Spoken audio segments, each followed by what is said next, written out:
28 wana verset 1, 2, tokotanga 5, 6. Amen. Ngana kotanga papa kolimola. Or sur les tables le jour du sabbat.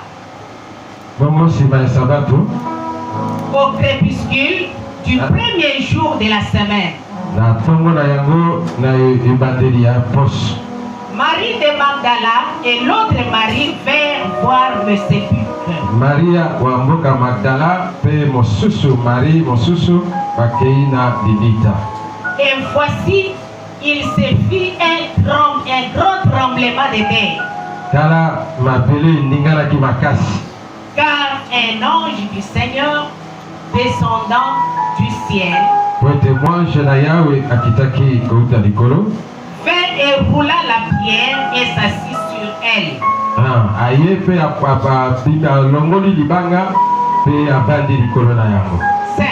Et l'ange répondant dit, il dit aux femmes, pour vous n'ayez point de peur, car je sais que vous cherchez Jésus le crucifié.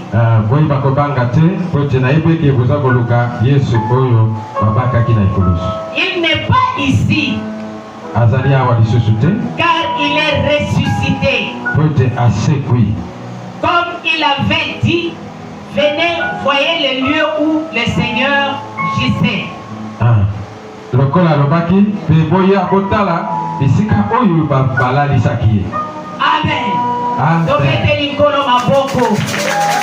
est vivant.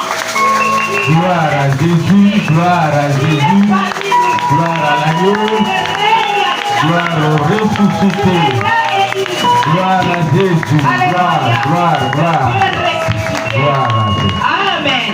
Amen. Donc ese kwezali ese kwezeli eza la boy kwete oyo biso tozoya kokubalela azana bomoi Yesu na biso azana bomoi ba kususu ya bango asia kufa ekoma mitwa makata lilita eyeba na kate me ya biso azana bomoi. Alléluia. Esegeli biso tozala na esengo tozala fier kokumisa oyo azali na bomoi oyo azali permanent azali le Dieu vivant azali médiateur azali intercesseur. Il est à la droite du Père aujourd'hui, hier et éternellement. Il est vivant parmi nous. Alléluia. Tozala eleko oyo ya résurrection eza masolo ya batute eza ya baboti na bisote ya bakoko na bisote mais eza liloba oyo eza ya bomo batémoigner yango banda ebandeli ya mokili kino lelo oyo biso tozokoba mpe liloba wana ezali kokoba kaka eza na bomo mpe ezali kosala. Amen. Tokomona lelo impact ya résurrection ya Yesu Masiya kati na bomo ya mokristo. L'impact de la résurrection de Jésus dans la vie d'un chrétien ou d'une chrétienne. Et sur ça, la résurrection, ton retour à la vie, il y a Yesu Masiya. Et sur ça, la nini, na kati na moto oyo nyo sa zobe ngaba chrétien, ton chrétien. Amen. Kasi résurrection yabo aussi to lobela période nyo so ya séminaire. Na baza bateli baleki papa ye moko aleki tozolobela kaka likambo oyo etali liwa mpe sekwa ya Yesu. Kasi lisekwa ya Yesu impact nango ezali nini oyo yango ezosala kati na bomoi na biso nde oyo biso tokomona na ntongo ya lelo.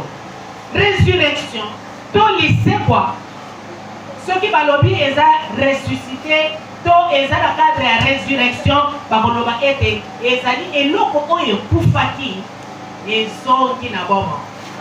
Na lopoto balobi la résurrection c'est le retour à la vie qu'on avait perdu. on revient à la vie qu'on a perdue.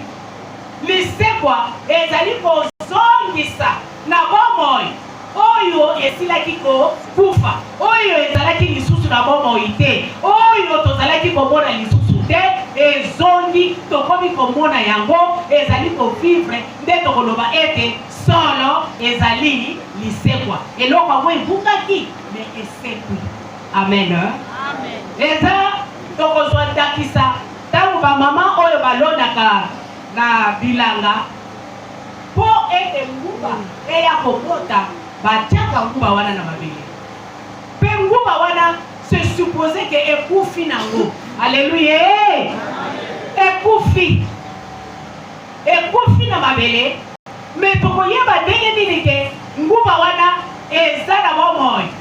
Tango nguba ebandi kobimisa makasa. Pe na lolenge wana mama nyonso oyo alonaka bilanga na ye tango amoni ete eloko oyo akwakaki na mabele ebimisi mutu, mama oyo akozala na ese to papa oyo akozala na ese. Alléluia. Kasi eza na bilanga te tozolobela oyo apesi biso bomoi, oyo aye kokambola biso, oyo aye kokambola biso na liwa, alongoli biso na liwa pe apesi biso bomoi. Amen. Résurrection ezali fondement ya croyance ya chrétien, ezali fondement ya boyambi na biso. Soki Yesu asekwaka te, mbele boyambi na biso lelo eza na tina te. Alléluia. Eza lokola ya kufaki pe asekwaki nde eza fondement ya boyambi na biso, ya kondima na biso.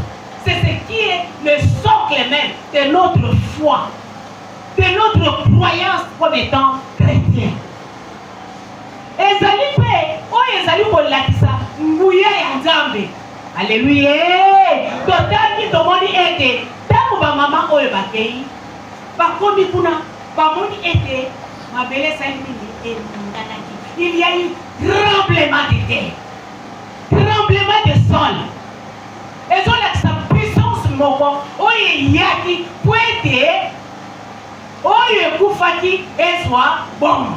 Alléluia. Amen. Ba mama oyo tango bazokende bazaki komituna est batiaki libanga. Nani oyo akolongolela biso libanga wana po ete tomona nzoto ya Yesu na biso, po ete tomona nzoto na ye, po ete tokoka kobonza, tokoka kotia malasi.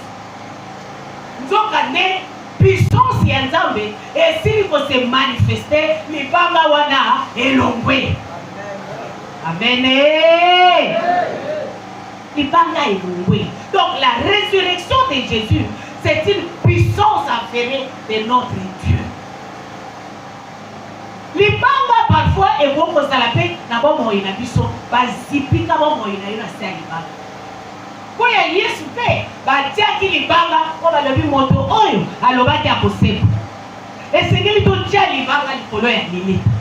Esengeli totia bagarde, batiaki bagarde tout autour. Kotalaka bokengelaka po moto oyo alobaki akosepa. Nzoka nde nguya ekutaki nde likolo. Eye kolongola libanga, tremblement esalemi.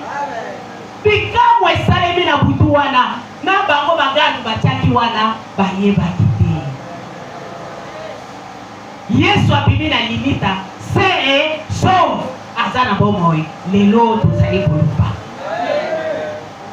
En bref, tokoloba te. Résurrection ezali moto oyo alongwe na liwa pe akomi na bomoi. Pe liwa awa ezali liwa ya Yesu. Pour ceux qui ont lobby résurrection, c'est-à-dire que liwa ezali. Liwa ezali rachat. Nzambe aye kosomba biso.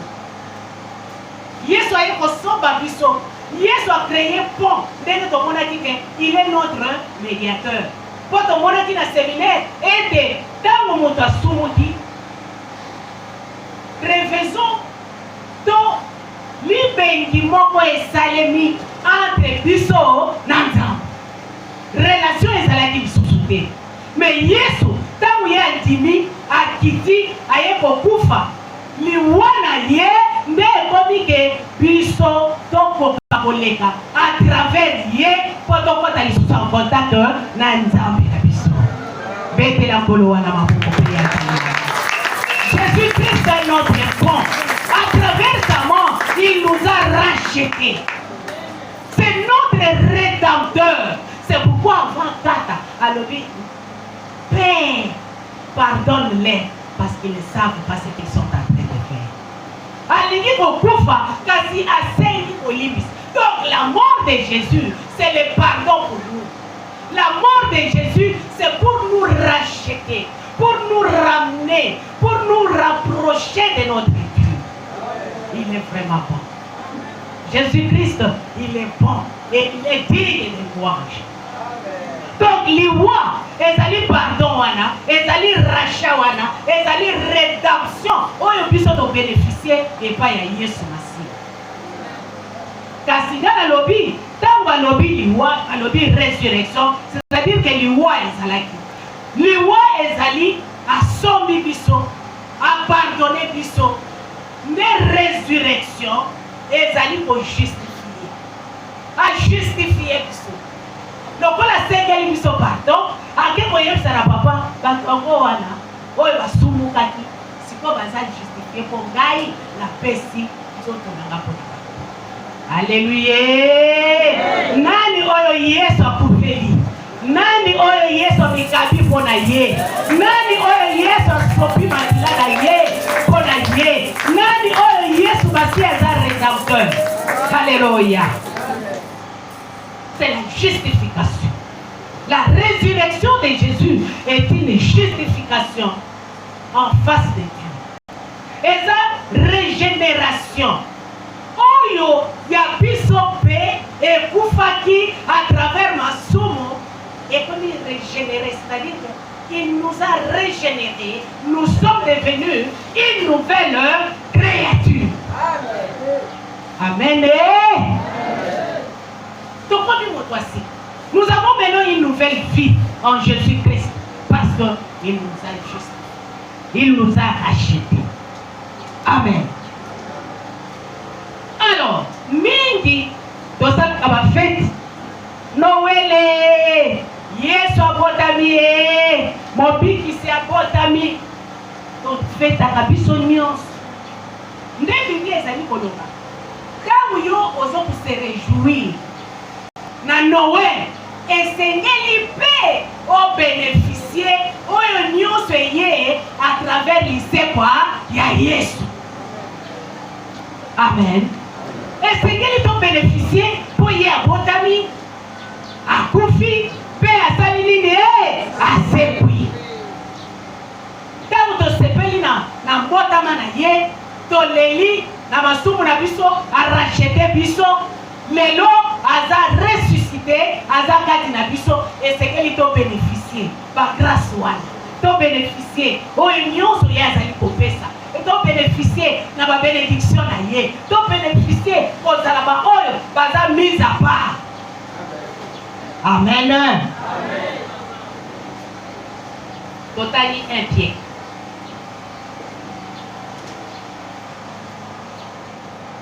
Un pied. Chapitre 1, le verset 3.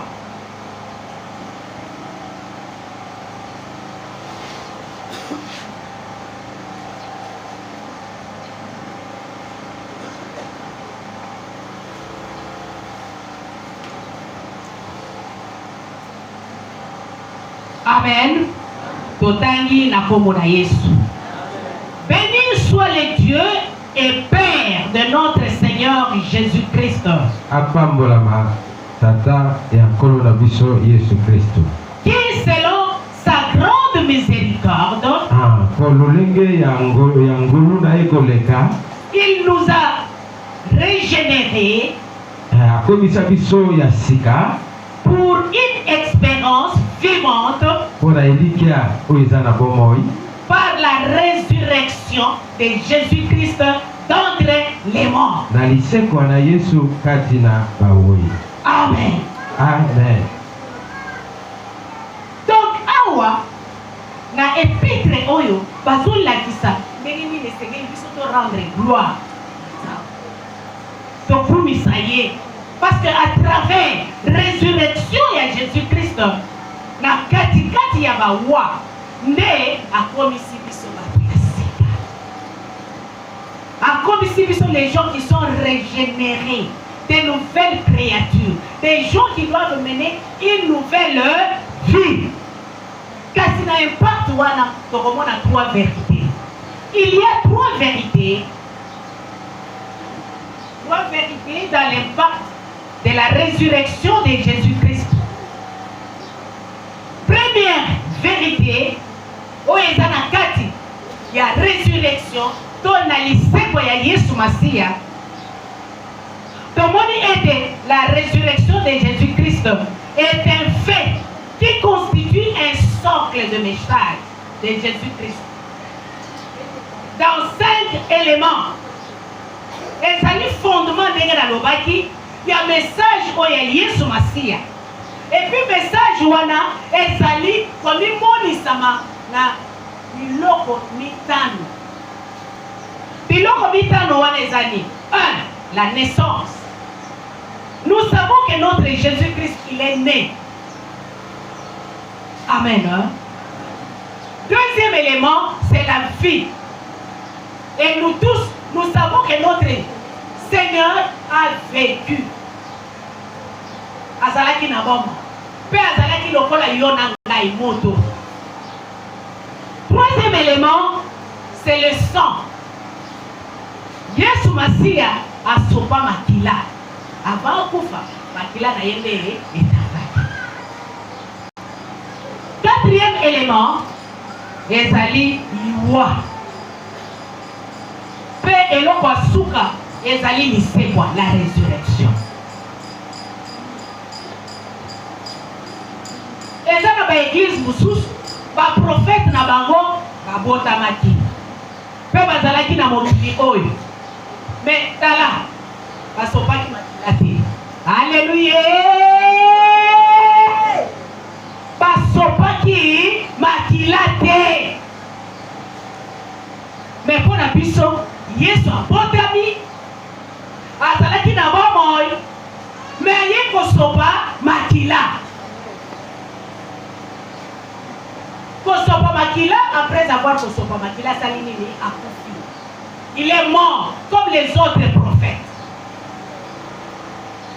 Et ba prophète wana, ba botami, bazalaki na bomoi, batamboli na mokili. Mais basopi makila te, bakufi, banda bakufa. Banda bakufa. Donc, basa ebele. Mingi balobi timbango pe aza mobikisi. Mais est-ce que timbango asopaki makila? Bien sûr, on l'a maltraité. Mais est-ce qu'elle sait quoi? Alléluia! Est-ce qu'elle sait quoi? Donc, le socle du message de Jésus-Christ se manifeste par ces 5 éléments. Il y a la naissance, il y a la vie, il y a le sang, il y a la mort et il y a la résurrection. Amen. Alléluia. Amen. Il y a la résurrection. Il est ressuscité. Et tous les passages où les ont lobé Yesu Masia, à l'Ancien Testament, bango ata va vivre l'eau ya ngote, mais basaï koloba, il y aura quelqu'un qui va naître et il va mourir pour sauver la nation et il sera ressuscité. Alléluia. Amen. Mais c'est quoi un puceau? Dans un bilembo, il y a résurrection, il y a Yesu Masia. Dans un bilembo, il y a Oenioso, il y a Zali Kosala en tant que prince de vie. Et comme il est vivant, nous aussi qui sommes des chrétiens, nous sommes aussi vivants. Et il y a ces 5 éléments qui sont fondamentaux. bakufa babotamaki bakufa me bakenda libela me ya biso abotami azalaki na bomoi asopi makila na ye amikabi akomi anyoi mole akufi lelo asekwa aza na bomai. Il est parmi nous, il est vivant, il est là, il est à côté de nous, il est avec nous. Et nous disons, quand nous marchons avec lui, dans lui, nous restons vainqueurs. Amen. Amen.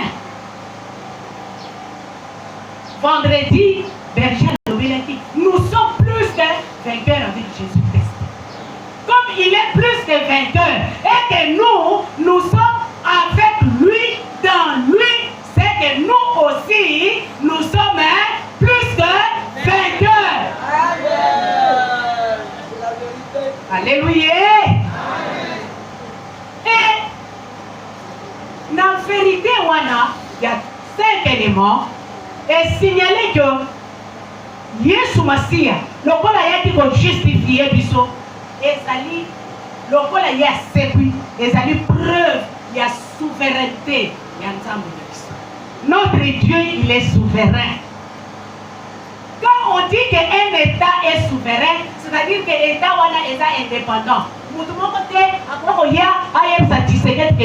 Il faut ça la bonne. Parce que notre pays est indépendant, il est souverain. Ceux qui sont librement.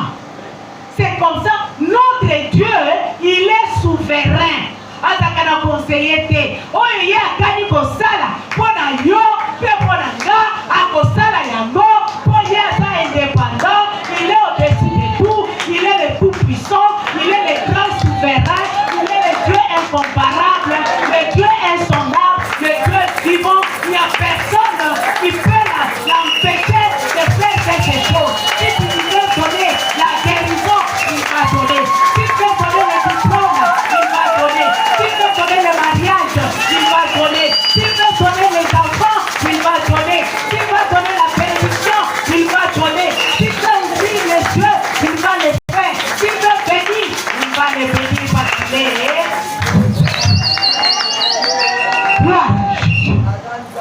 Il est souverain. Et c'est ça. La résurrection de Jésus, c'est ça qui montre que notre Dieu, il est souverain. Il n'y a personne qui peut l'empêcher de faire quelque chose dans notre vie. Ni les sorciers, ni les occultistes, ni les magiciens, ni les membres des familles, ni les amis, ni notre patron, ni qui que ce soit qui est devant nous. Il ne saura pas empêcher notre Dieu parce qu'il est le grand souverain. Alléluia. Il est souverain, il est libre. Nous avons la puissance libre. Ce qu'il y a ça la bonne yo, à cause ça la yango, et ça n'a pas pour empêcher yé. Asati. Amen. Troisième vérité de l'impact, la résurrection de Jésus est une victoire dans les combats lors du péché. Le combat du péché et de la mort. Ezali victoire. Deuxième impact, il y a résurrection, il y a Jésus. Ezali victoire oyo Yesu apesi biso.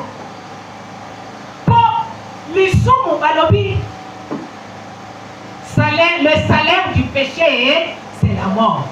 C'est-à-dire que, il y a toujours ces combats. Il y a le combat entre le péché et la mort. Et quand vous dites que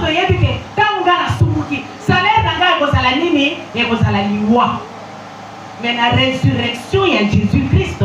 Il vient nous donner la victoire. Pourquoi? Parce que le péché ne peut pas demeurer en nous. Amen. Alléluia. Amen. Le péché, c'est ça qui donne la mort.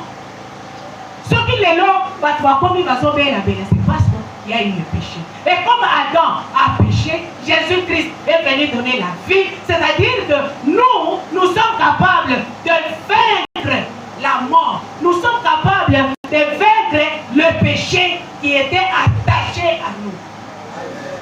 Alléluia. Nous sommes capables.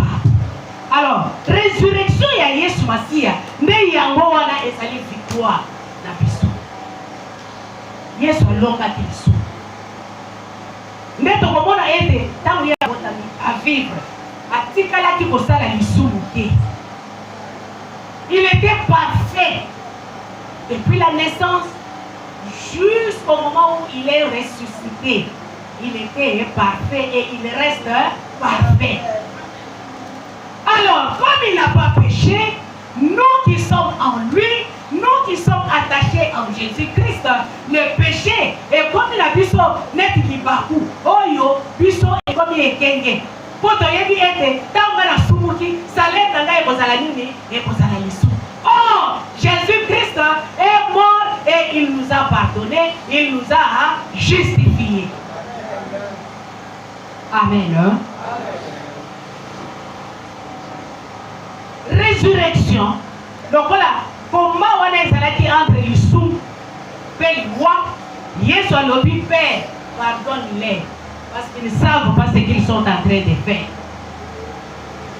Quand c'est la résurrection, la Bible alobi était la résurrection est le oui de Dieu à Jésus-Christ. C'est-à-dire que le Père a accepté le sacrifice. Alléluia. Amen. Quand vous êtes dans le séminaire, tout le monde qui était dans le Soumouki et Seigneur qui sacrificateur a gagné dans lieu très saint pour que nous comprenions la bonne abakou. Mais pas tout le monde, pas comme ma tabac, pas comme ma mémé, pas comme ma pigeon, pas comme mes locaux, oyo, les autres a été c'est pardon. Alléluia. Tous ensemble, hein? Bongo et loko oyo, ngai, ça me touche un peu jusqu'à présent. Oyo azaki sacrificateur, pour un compte à la kuna na lieu très saint, yépe azaki komema yé sacrifice. Et dans un côté kuna, bakokanga yesinga, on va éviter. Est-ce que nous avons yoke lié doté? Soki nzamba yokeli ete ta kuna nde na kati nzamba kobeta yefi akozwa liwa peka. Alors tango bato oyo batikali baremarke que sacrificateur aumeli bakobenda kasi,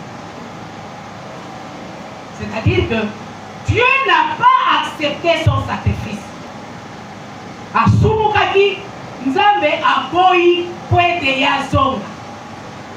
Alors, les amis, ceux qui nous ont bandimi sacrifice, il y a beaucoup à complément. Et quand il y a bandimi, parce que nous sommes pas des cerveaux, pour que nous aider, parce que nous avons et salini et limi sali. Amen. Mais pour Yesu na biso, la résurrection, c'est le oui de Dieu à Jésus-Christ. C'est-à-dire que il y a profit pour enseigner la biso pardon, quasi asekwi oyo elakisike solo nzambe andimi lokola libonza. Il est le sacrifice et en même temps le souverain sacrificateur. Pe asala yango une fois pour toutes. Jésus-Christ a fait ça pour toutes et pour tout le monde. Ozana tina te ya komema ngombe soki ezaka lolenge wana nayebi te lelo eliaki ezala ndenge nini tozana tina lisusu te yo ndeka yo moko koma libonza. Aleluya. Yo moko koma libonza parce que Jésus-Christ a se sacrifié pour la biso et il faut yango wana era zokata motema rido wana oyo ezaki koséparer lieu saint na lieu très saint ezalaki nini epasuni pour dire que toi et moi nous avons ce privilège chacun de nous d'entrer librement dans le lieu très saint. Et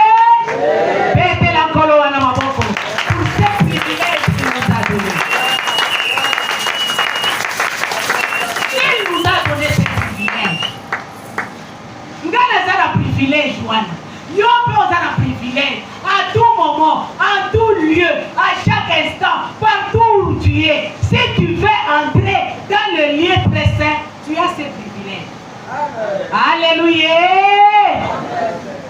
Vous avez un privilège. Vous avez parce que Jésus-Christ qui est ressuscité, il a été notre sacrifice et il nous a autorisé d'entrer dans le lieu très saint sans intermédiaire. Amen. Sans intermédiaire. Yo moko. On a contact naïe. On a rapproché. C'est comme nous avons dit, tu es avec lui et en lui. Donc, Osanaye, Pé, Osana Katinaye, Yesu Pé, Azana Katinayo. Et à tout moment, tu as ces privilèges. Yakosololanaye, Yakolobelaye, Yakobikaba, Yakoyebisaye, Libanga Oy, Nanyakolongona. Alléluia. Parce qu'il est capable. Il est capable de créer tremblement de terre. Attends qu'on y va là-bas, Libanga. Maintenant, Yesu Masia, il est capable. Il y a comme ça le tremblement de terre. Où est-ce que Libanga wana? Alléluia. Attends qu'on maladie, on va le battre. Il y a beaucoup de maladie wana. Mais le corps nous avons un souverain sacrificateur qui est capable de bouleverser les choses. En tout cas, Yesuana a pour changer, a pour régénérer, a pour renouveler, a pour ressusciter, a pour sortir de la mort. Oh, il a dit maladie et comme guérison. Alléluia. Il est vivant. Il est ressuscité. Qui? Jésus. Oh Seigneur, merci, parce que toi tu es bon. Azak bon. Il faut qu'on soit la fière, il faut qu'on soit la nécessaire. Tant où nous sommes, j'ai quelqu'un qui est mon rédempteur. J'ai quelqu'un qui est mort pour moi. J'ai quelqu'un qui est ressuscité. Jésus, je sais que quand tu es ressuscité, tu es là. Tu es avec moi. Tu marches avec moi. Donc, la victoire est à moi. La guérison est à moi. Le mariage est à moi. La bénédiction est à moi. La guérison est à moi. Le diplôme est à moi. Les enfants sont pour moi. Alléluia. Oui. Parce qu'il nous a donné ces privilèges. Troisième vérité, c'est la résurrection. Deuxième Torosoyango, ils en ont 1 Corinthiens 15. Alléluia. Amen. La deuxième wana, ils en ont 1 Corinthiens 15, 25, 27. Wana okokotanga ngope na ndako. Troisième vérité, la résurrection. C'est une nouvelle, c'est une vie nouvelle. La résurrection, c'est une vie nouvelle.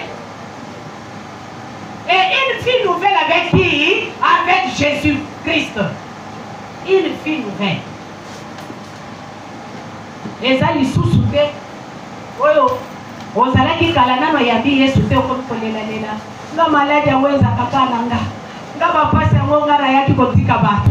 Ngai mokili oyo, mokili inangai. Bavoisin ba inangai. Bato libota ba inangai. Nga na yebite na kosala ndenge ni.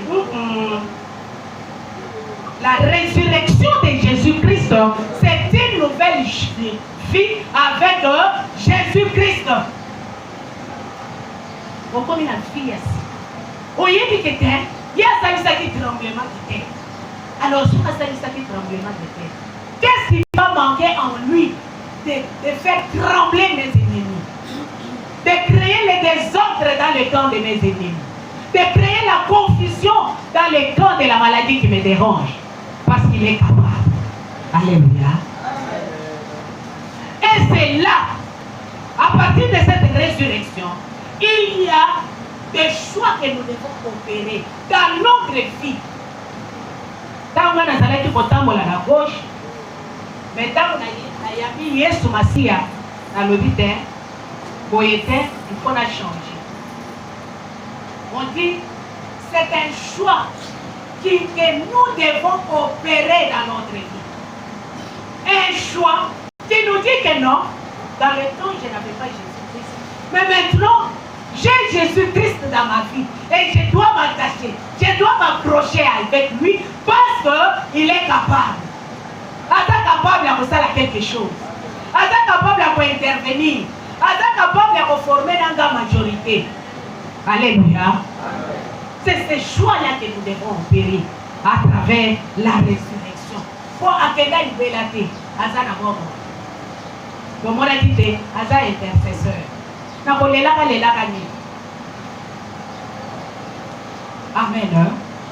Le rôle Azana intercesseur, c'est-à-dire qu'il prie nuit et jour, du 1er au 30, de janvier en décembre.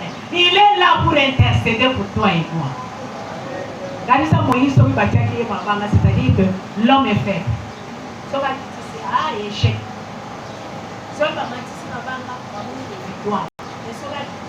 Échec. Mais Yesu Nabiso, il n'a ni ombre de variation, ni changement. Il ne change pas. Il est le même. Il est le tout-puissant. Et Bible dit Azana Kombo, oh Eza Nikolo Yabakombo, Nyonso.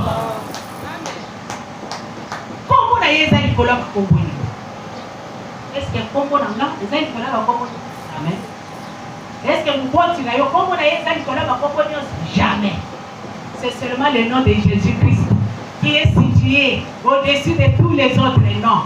Et Balobi, la liposo comme on a hier, ma polongo nyonso ezali kofuka. C'est-à-dire liwa ezali kokoma bomoi. Maladie ezali kokoma guérison. Moto oyo azalaki pauvre, azali ko s'enrichir. Moto oyo azalaki impur, azokoma pur. Moto oyo azalaki kati na lisumu, azo changer orientation, azokoma moto oyo azali justifié, payé, sanctifié. Une nouvelle vie. La résurrection de Jésus. C'est une nouvelle vie dans le choix que nous opérons. 1 Corinthiens 15.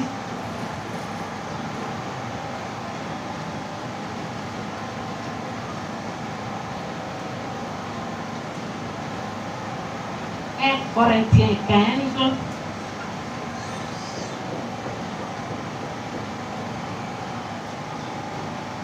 Verset 22.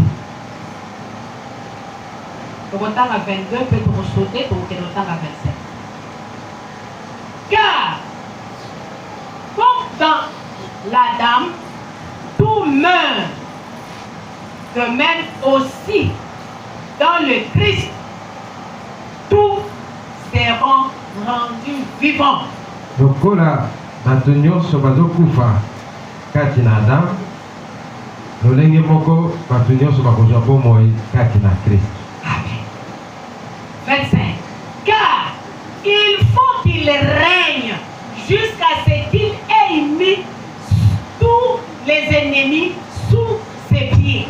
Ah, quand tu es là comme ça, kino akoye babongo kotia bangona na nyoso na sia makolo naye. Pete la kolo maboko. Alléluia. Merci Seigneur.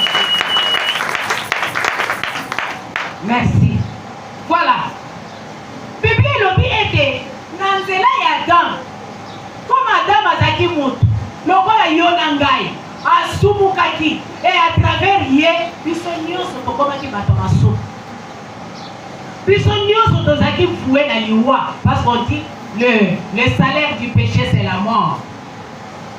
Mais sikawa na Yesu Masia biso nyonso lokola ye aza ressuscité biso nyonso tokomi na bomoi. Tozali na bomoi. Tozali na nouvelle vie. On n'a plus la vie d'Adam, mais on a la vie de Jésus-Christ. Amen. Alléluia. Amen. Nous avons maintenant la vie de Jésus-Christ. Nous sommes vivants. Bien que nous allons mourir, mais la Bible dit, en Jésus-Christ, nous serons ressuscités. Amen.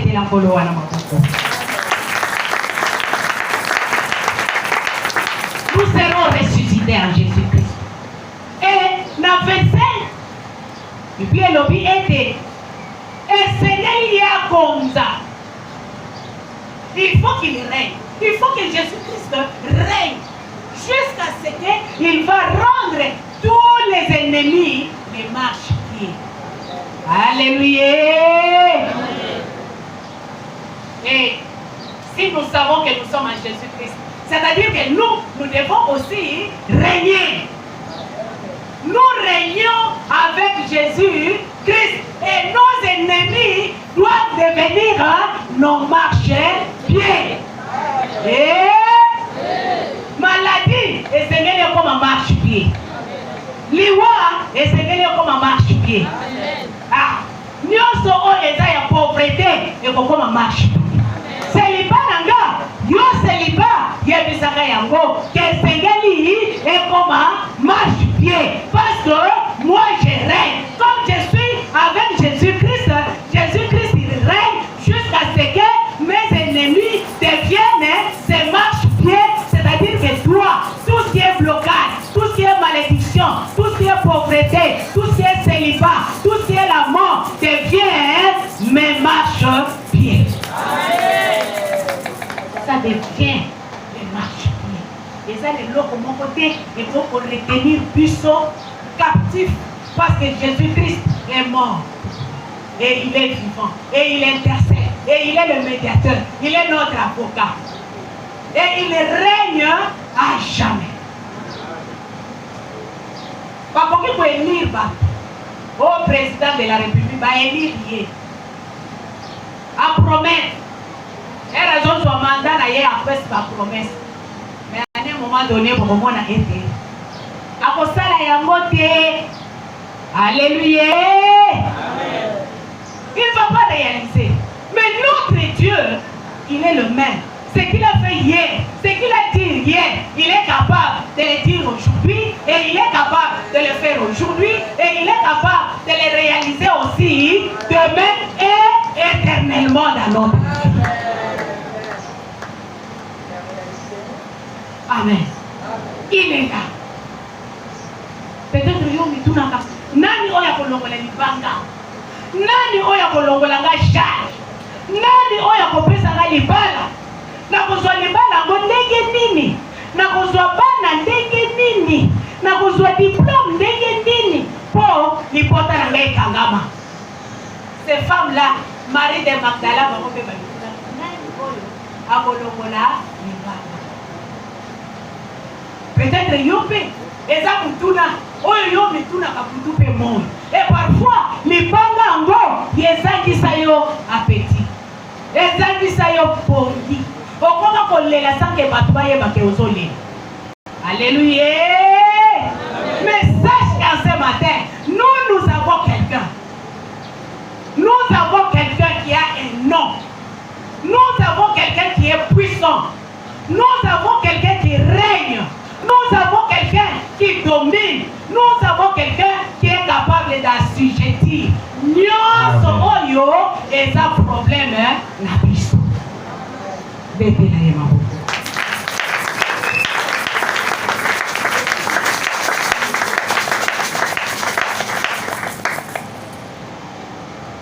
Nalingaka nzembo oyo. Azali na bomoi. Kolo na biso. Mwana na Nzambe olinga te azali na bomoi kolo na biso yo mwana na Nzambe kobanga te azali na bomoi kolo na biso yo mwana na Nzambe olela te. Alléluia. Azali na bomoi. Il est là. Il vit à jamais. Amen. Nzambe wana lokola zana bomo. Ndeto kokele koloba boye. Tomoni que premièrement résurrection et la kisi. Ba élément wana eza socle ya message ya Nzambe.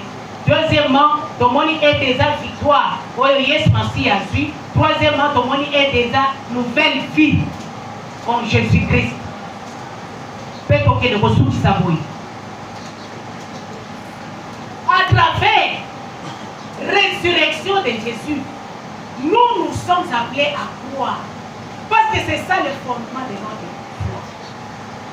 Amen. Nous sommes appelés à croire, à se dire Jésus-Christ, il est vivant. Oh, et ça n'a pouvoir parce que mon Dieu, il est vivant. On croit.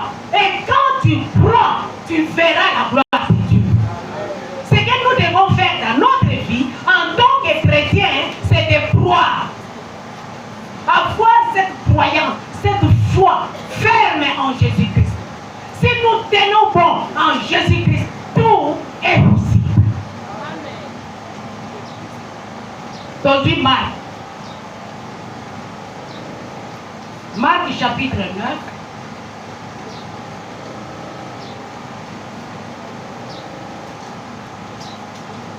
Verset 23.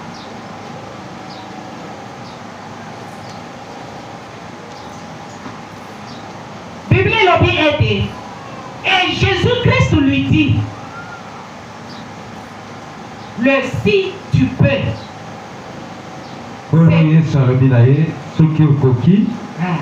C'est quoi? Toutes choses sont possibles à celui qui croit. Biloko nyonso to makambo nyonso eza ekoki kosalema na oyo andimi. Amen. Joie Jean 11. Jean chapitre 11, verset 40. Jésus lui dit, n'étais-je pas dit que nalobaki na yo te que si tu crois, soki ondimi tu verras la gloire. okomona nkembo na Nzambe.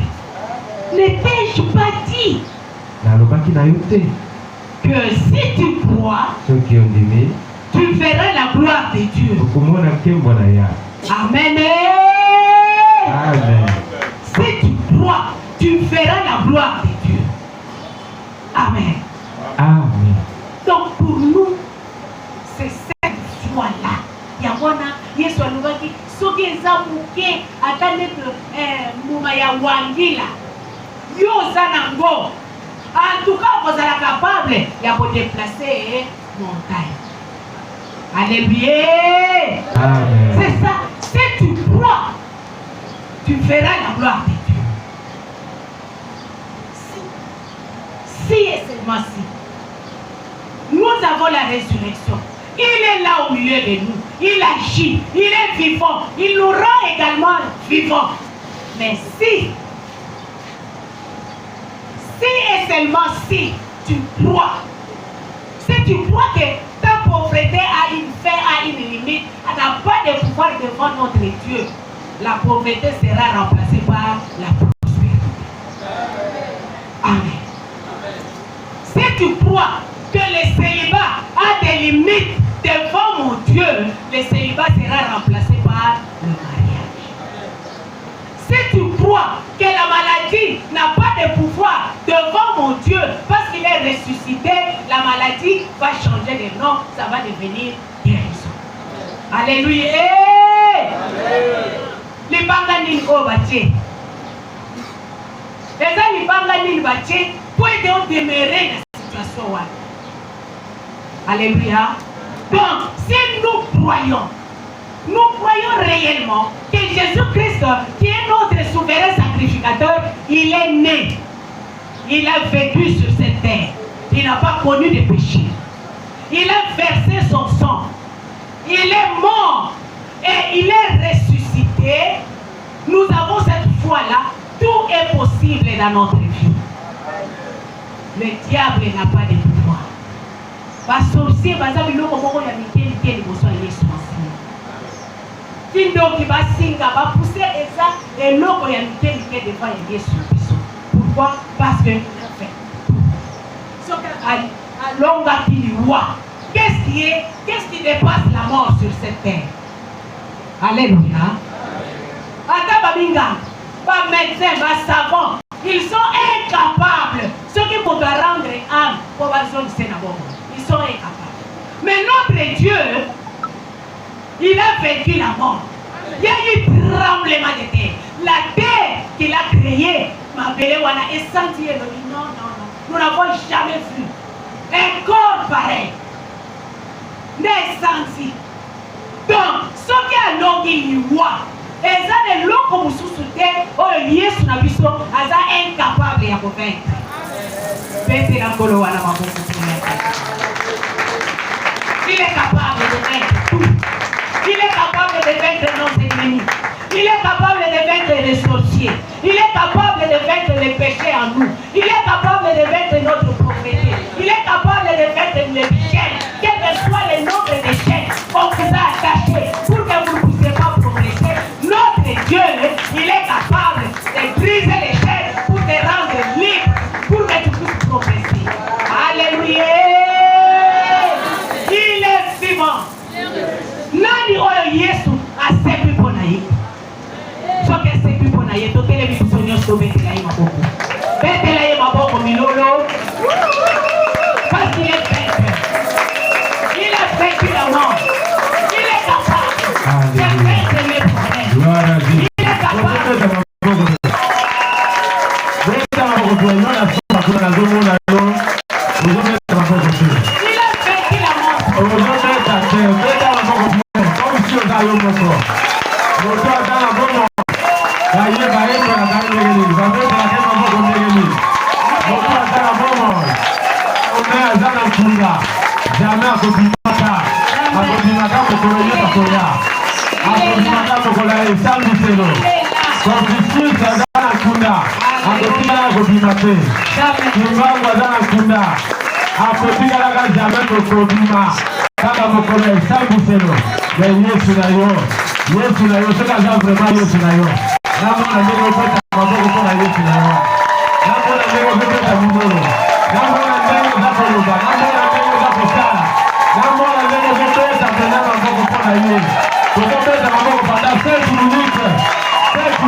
abandi na loboko ya mobali ya Satan.